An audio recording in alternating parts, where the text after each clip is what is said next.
신문 읽어주는 남자입니다.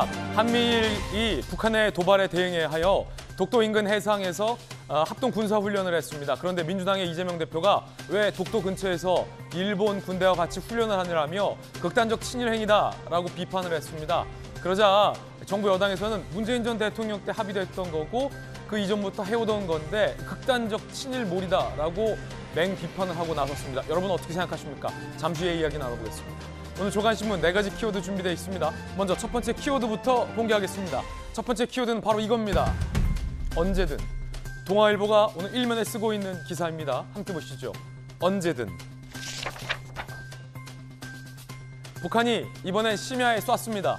동해상 SRBM 2발을 쐈습니다. 연일 북한이 SRBM 탄도미사일을 발사하고 있는데 조금 전 북한이 밝힌 바에 따르면 이번 미사일 발사, 연이은 미사일 발사가 핵 탄두를 실어서 발사하는 핵 미사일 실험용이다라고 주장을 했습니다. 김정은이 직접 참관도 했다라고 조금 전 북한 매체들이 연이어 보도를 했습니다. 잠시 후 뉴스 속보로 전해드리겠습니다.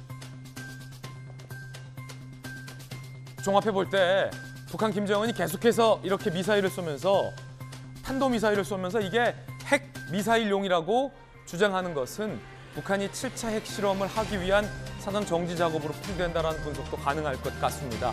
7차 핵실험 임박했다 이런 의미겠죠. 다음 키워드 살펴보겠습니다. 두 번째 키워드는 바로 이겁니다. 자존심. 조선일보가 일면에 쓰고 있는 기사입니다. 자존심. 푸틴의 자존심, 크림 대교가 폭파됐다. 사진 한번 보실까요? 굉장히 리얼합니다. 러시아의 푸틴 대통령이 크림 반도를 강제 합병하면서 러시아 본토와 크림 반도를 이렇게 다리로 이어놨습니다. 케르치 해협 대교라고 합니다. 일명 크림 대교입니다. 그런데 이게 열차 폭파로 붕괴가 됐습니다. 상징적인 의미입니다. 푸틴의 자존심에 크게 상처를 입을 수밖에 없는 이번 사건입니다. 우크라이나의 정보 당국이 이번 폭파를 주도한 것으로 현재는 전해지고 있습니다.